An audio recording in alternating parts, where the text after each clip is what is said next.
Good evening, everyone. Good to see you all here today. I'm Reverend John, and it is my pleasure to welcome you to this Christmas Eve no rehearsal pageant at the Mainline Unitarian Church.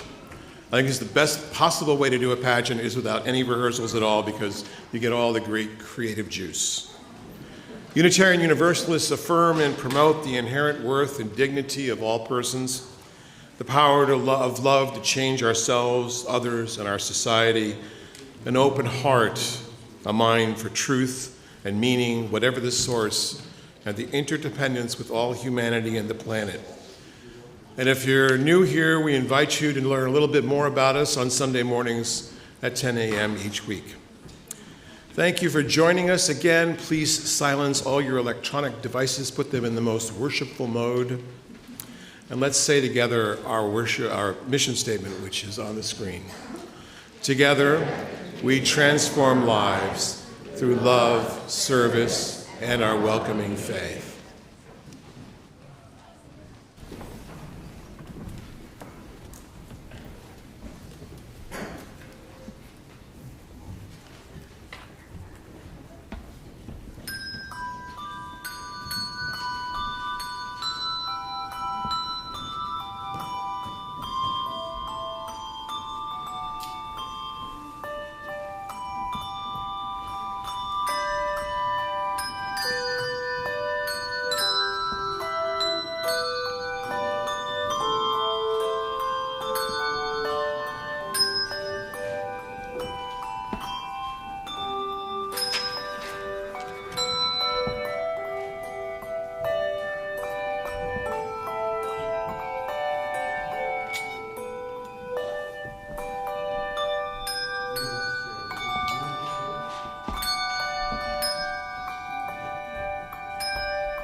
Christmas proclaims its ancient, enduring summons of peace on earth, goodwill to all people everywhere.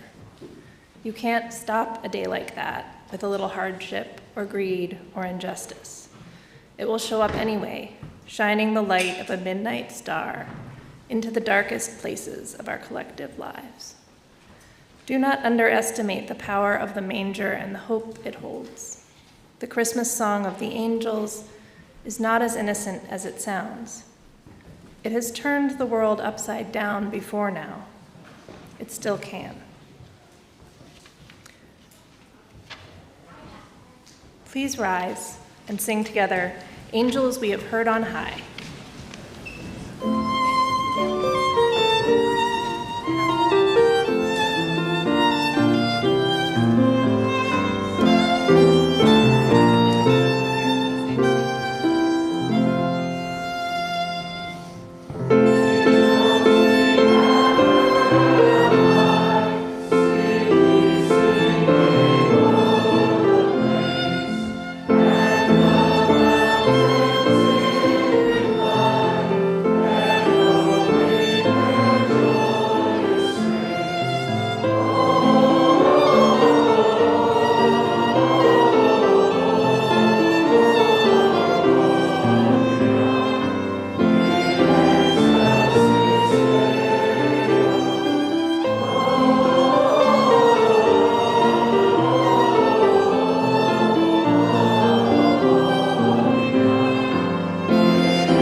Each week we come together to worship and take time to offer our financial gifts to our church. Members of our congregation know that each month we select a different local charity who receives half of our cash donation. This evening, instead of asking you to make a gift to support strangers in need, we ask you to support the immediate neighbors in this congregation and community. Tonight's offering will go to the minister's discretionary fund, which is used to assist church members and members of our larger community who are experiencing financial hardship. If you are struggling and need assistance, your minister wants to hear from you so we can help. We do this confidentially and respectfully. The gifts we offer tonight will make possible important pastoral ministry to our church, and I thank you in advance. Will the ushers please come forward to receive our gifts?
On this night, in churches and homes and other places all over the world, the story of a baby's birth is read aloud.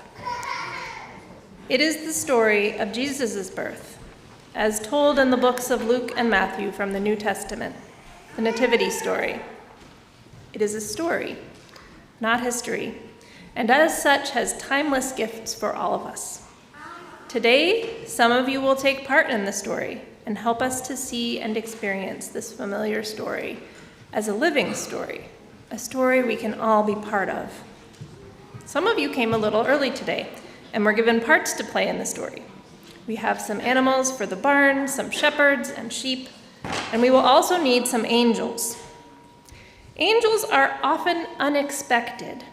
So if you weren't expecting to have to arrive early to have a part, or if the unexpected happened and you weren't able to get here early enough, even though you meant to, listen for the part of the story where I ask for volunteers to be angels and raise your hand. We've had some help, not right now, but we've had some help from our costume elves, Nikki and Sandy Luz and Carrie Nielsen, in getting everyone a costume, and they will help our angels get their costumes when the time comes. If you are taking part in the story, our stage managers, Tracy Simpson, who's very easy to see because she has a sparkling, blinking Santa hat, and Amanda Leiden, who is much more laid back, will show you where to stand in the sanctuary when the time comes, and I call you forward. So as I read the story, listen carefully for directions about what to do, both where to be, but also things to do to act out the story. Like I might say, act terrified, or amazed, or make haste, which means move quickly, or kneel down, things like that. And so we begin. Our story is an ancient one, yet we ask you to listen and watch as if you are hearing and seeing the tale for the first time, before myth was mistaken for history. Hear the quiet story of a peaceful birth, the story of a humble carpenter and his gentle wife, shepherds in the starlit fields, animals near a manger, the story of the deep human longing for peace. Imagine that you are seeing for the first time a story that questions the assumption that power resides in armies and armadas, magic swords and sacks of gold, in prophets rather than in prophets. Prepare your heart to understand the message this story holds out of the strong, transforming power of love. Please rise in body or spirit and sing with me, Joy to the World.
Once upon a time, and far away, the fierce and strong armies of Rome conquered the world.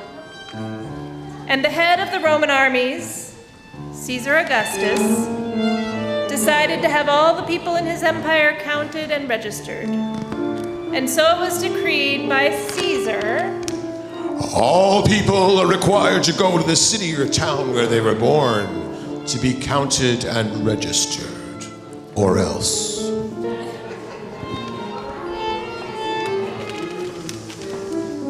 For some people, that meant a long journey. Joseph, a carpenter, and his soon-to-be wife, Mary, had to travel all the way from the town of Nazareth, where they lived, to Bethlehem, where Joseph's family had lived when he was born. This meant a journey of 4 days. So I think we have a Holy Family who should come down the center aisle now.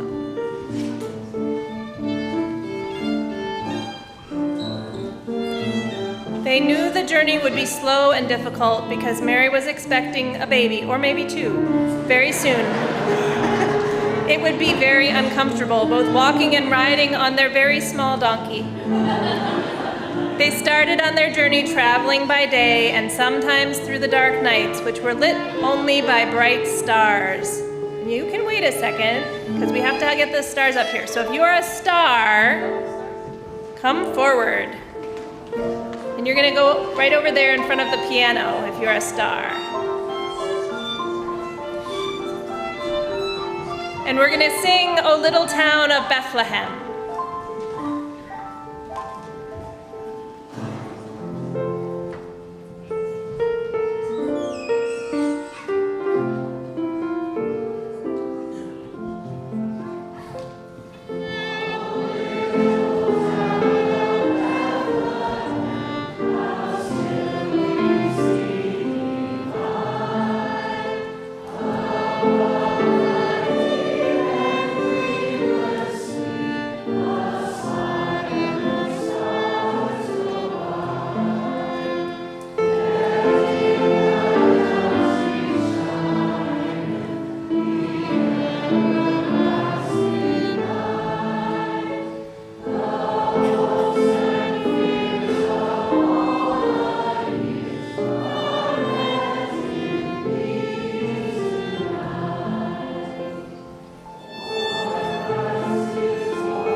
When Mary and Joseph got to Bethlehem, they were very tired. The home of the relatives with whom they were to stay was filled to bursting, and there were no guest rooms left anywhere. Joseph couldn't find any place for them to stay. At last, their host said, "You can sleep in the room with the animals. That should be warm and cozy." Mary and Joseph agreed. There were some animals in the house. Animals, come forward, except if you're a sheep. Don't come forward if you're a sheep. All the other animals. Any other animals.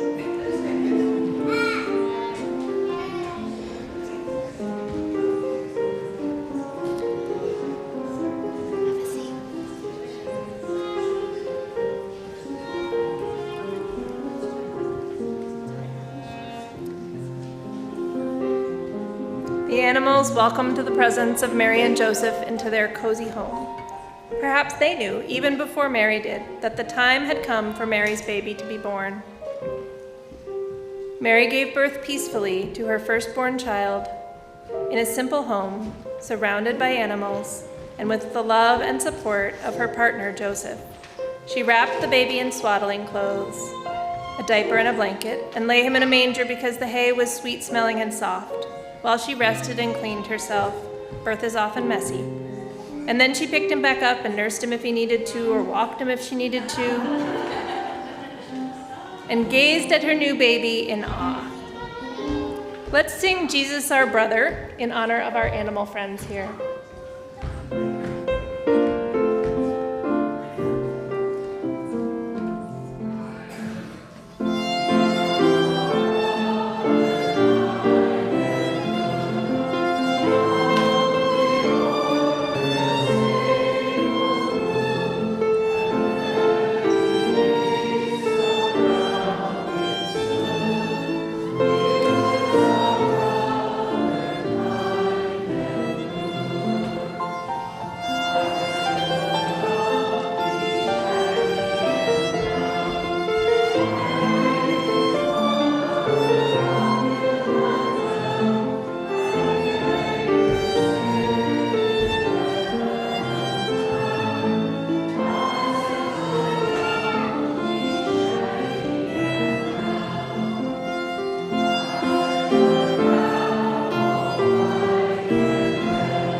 Parent assistants to animals and stars are just fine.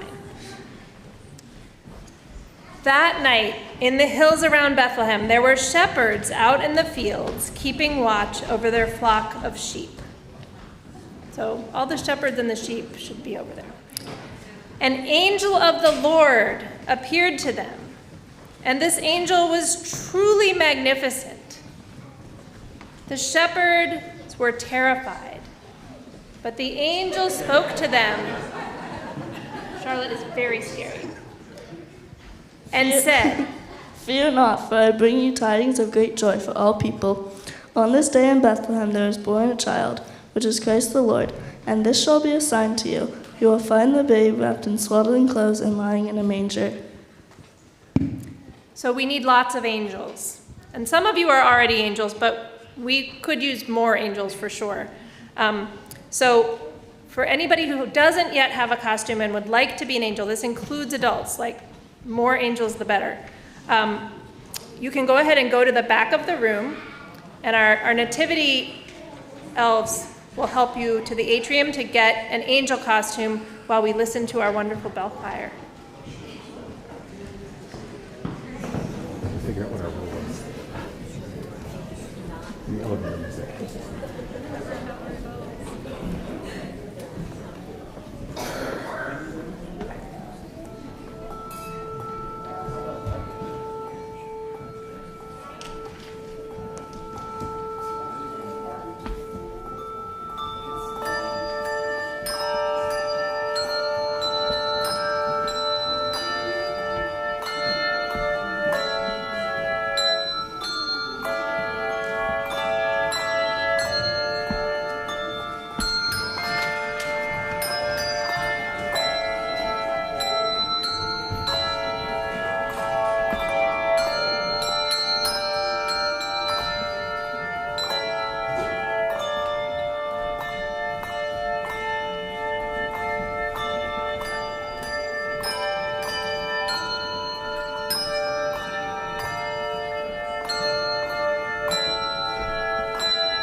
And the angels were saying, so angels, you're going to repeat after me as loud as you can because we want everybody to hear. Glory to God in the highest heaven. Glory to God in the highest heaven. And on earth, peace and goodwill. And on earth, peace and goodwill. To all people. To all people. And the shepherds said to one another, Let us now go to Bethlehem and see this thing which has come to pass. So the shepherds went with haste and found Mary and Joseph and the babe with the manger, just as the angel had said it would be. When the shepherds saw this, they told everyone what the angel had said to them about this newborn child, and everyone who heard their story was amazed at what the shepherds had told them. You all get to be amazed. But Mary treasured all these words and pondered them in her heart. And so the shepherds and sheep knelt around the manger. Sheep, you can get over there to the babies too. Praising God for all the wonders they had heard and seen.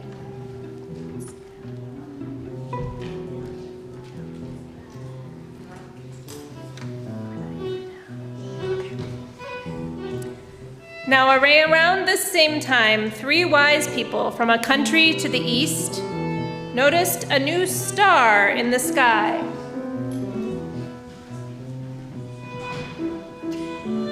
Hopefully there will be a star momentarily. Here we go.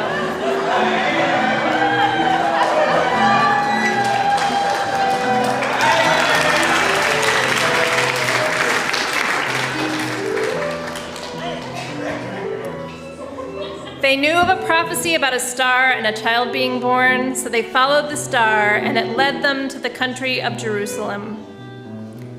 Let's sing We Three Kings of Orient Are, while our kings march.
the king there. Where is the child that has been born, King of the Jews? We have come to bring him gifts. The king told them to go to Bethlehem, and so they followed the star further, and finally it came to rest over the home where Mary and Joseph's new baby Jesus lay resting. Full of joy, the wise people entered the house and saw baby Jesus with his mother, and they knelt down before him. And then, opening their treasure chests, they presented to him gifts of gold and frankincense and myrrh. Let us sing on this day everywhere.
And this is the end of the story of Jesus' birth, but not the end of the story of how that birth and his life and his death changed our entire world. All is calm here, although it may not be silent. Each night a child is born is a holy night, because it is the beginning of a new story, a new life that may change the entire world in ways we cannot even imagine. There is love and mystery and wonder in what we see and hear and feel tonight as we tell the story of a baby's peaceful birth. Let us celebrate this story that we have told together by singing Silent Night, while our actors light their candles.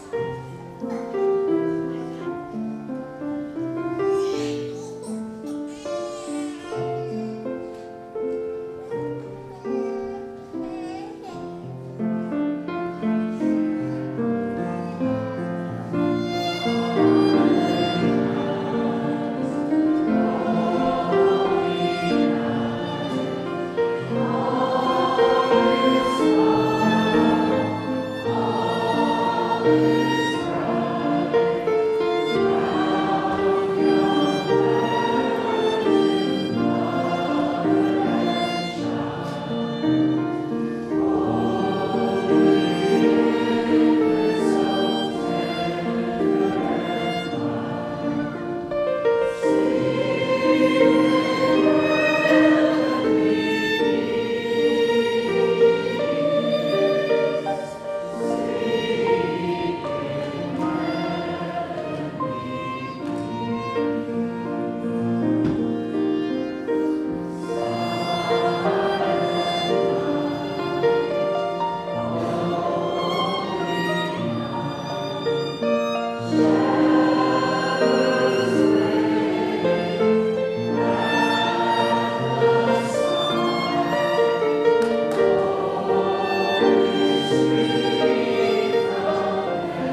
when the song of the angels is stilled, when the star in the sky is gone, when the kings and princes are home, and when the shepherds are back with their flocks.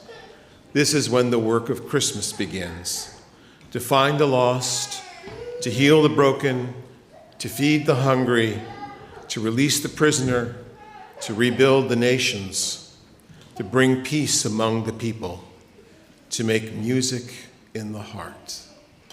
So may it be now and always, and amen. And Merry Christmas, everyone. Thank you.